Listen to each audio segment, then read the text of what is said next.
Hello భోజన ప్రియులారా, welcome to my channel. ఇవాళ నేను మీకు ఈ వీడియోలో క్యాటరింగ్ స్టైల్లో గోంగూర పచ్చడి ఎలా తయారు చేసుకోవాలో చూపించబోతున్నాను. క్యాటరింగ్ స్టైల్ ఎందుకన్నానంటే క్యాటరింగ్ చేసేవాళ్ళు పెళ్ళిళ్ళకు కానీ ఫంక్షన్స్ కానీ చాలా పర్ఫెక్ట్గా గోంగూర పచ్చడిని అయితే తయారు చేస్తారు.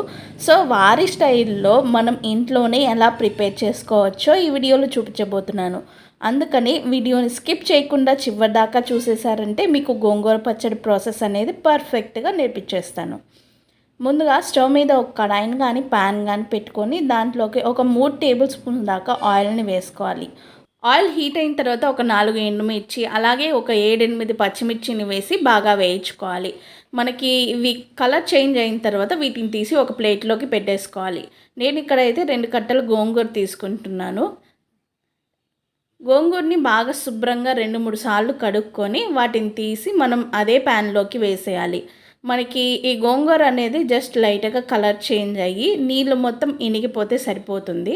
మనం నీళ్లు వేయకపోయినా ఆకుకూరకి నీళ్లు వచ్చేస్తాయి కదా కింద, ఆ నీళ్ళన్నీ ఇనిగిపోయేదాకా మనం ఈ గోంగూరని వేయించుకోవాలి. మీలో ఎవరైనా నా ఛానల్ని ఫస్ట్ టైం కనుక చూస్తున్నట్టే తప్పకుండా సబ్స్క్రైబ్ చేసుకొని పక్కనే ఉన్న బెల్ ఐకాన్ని క్లిక్ చేసేసి ఆల్ అనే ఆప్షన్ని క్లిక్ చేసేయండి. సో దట్ నా వీడియోస్ అనేవి నోటిఫికేషన్ ద్వారా మీకు తప్పకుండా చేరుతాయి. ఇలా వేయించుకున్న గోంగూరని ఒక ప్లేట్లోకి తీసి పక్కన పెట్టేసుకోవాలి. తర్వాత మిక్సీ జార్ తీసుకొని దాంట్లోకి వేయించుకున్న ఎండుమిర్చి అలాగే పచ్చిమిర్చి, దాంతోపాటు ఒక 1/2 టేబుల్ స్పూన్ ధనియాలు అలాగే ఒక 1/2 టేబుల్ స్పూన్ జీలకర్ర వేసుకున్నామంటే మనకి జీలకర్ర వల్ల ఏ పచ్చడైనా ఫ్లేవర్ అనేది బాగుంటుంది.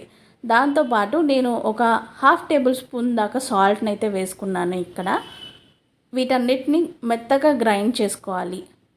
బరకగా గ్రైండ్ చేసుకుంటే సరిపోతుంది. తర్వాత దీంట్లోకి మనం ఆల్రెడీ వేయించి పెట్టుకున్నాం కదా గోంగూరని, దాన్ని కూడా తీసుకొని జస్ట్ ఒక 2 సార్లు తిప్పితే సరిపోతుంది. మీకు కనుక నా వీడియోస్ నచ్చినట్టయితే తప్పకుండా లైక్ చేయండి, షేర్ చేయండి.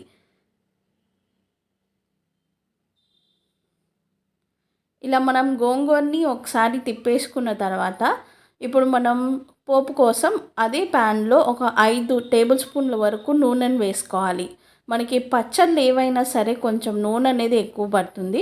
అందులోకి గోంగూర పచ్చడి అంటే కొంచెం నూనె ఎక్కువే పడుతుంది. నూనె హీట్ అయిన తర్వాత మనం దీంట్లోకి ఒక 1/2 టేబుల్ స్పూన్ ఆవాలు, 1/2 టేబుల్ స్పూన్ జీలకర్ర, 1/2 టేబుల్ స్పూన్ పచ్చిపప్పు అలాగే చివరిగా 1/2 టేబుల్ స్పూన్ మినపగుండ్లు వేసుకొని బాగా వేయించుకోవాలి. పచ్చడి అనేది మంచి ఫ్లేవర్ కోసం ఇంగువ అనేది యాడ్ చేసుకున్నాను ఒక 1/2 టేబుల్ స్పూన్ దాకా. తర్వాత వీటన్నిటిని బాగా వేయించుకొని ఒక రబ్బ కరివేపాకు వేసుకున్నాను. కరివేపాకు వేసుకొని కరివేపాకు చిటపటం అనిపించాలి. తర్వాత మనం దీంట్లోకి సన్నగా తురుముకున్న కొత్తిమీరను వేసుకొని బాగా వేయించుకోవాలి. మనం ఇలా వేయించుకున్న తర్వాత మనం ఆల్రెడీ గ్రైండ్ చేసి పెట్టుకున్నాం కదా ఆ గోంగూర మిక్చర్ని తీసి దీంట్లో కలుపుకోవాలి. మనకి ఇక్కడ గోంగూర పచ్చడి అనేది అసలు నీళ్ళు లేకుండా కలిపాం కాబట్టి దీంట్లోకి కొంచెం నీళ్ళని పోసుకొని అన్నంలోకి కలుపుకునే విధంగా చూసుకోవాలి. మనం ఇక్కడ సరిపడినంత ఉప్పుని వేసుకోవాలి. నాకు ఇక్కడైతే ఒక 3 టేబుల్ స్పూన్ల దాకా ఉప్పు అయితే పట్టింది. ఎందుకంటే గోంగూర పుల్లగా ఉంటుంది కాబట్టి మనకి ఖచ్చితంగా ఉప్పు అనేది కొంచెం ఎక్స్ట్రానే పట్టిద్ది. చివరిగా నేను దీంట్లోకి సన్నగా తురుముకున్న ఉల్లిపాయ ముక్కల్ని వేసుకొని దింపేసుకున్నాను. అంతే అండి, క్యాటరింగ్ స్టైల్ గోంగూర పచ్చడి అయితే రెడీ అయిపోయింది. మీరు కూడా ట్రై చేసి మీ ఇంట్లో ఎలా కుదిరిందో నాకు కామెంట్ సెక్షన్లో కామెంట్ చేయండి. Please do like, share and subscribe to my channel. Thanks for watching my video.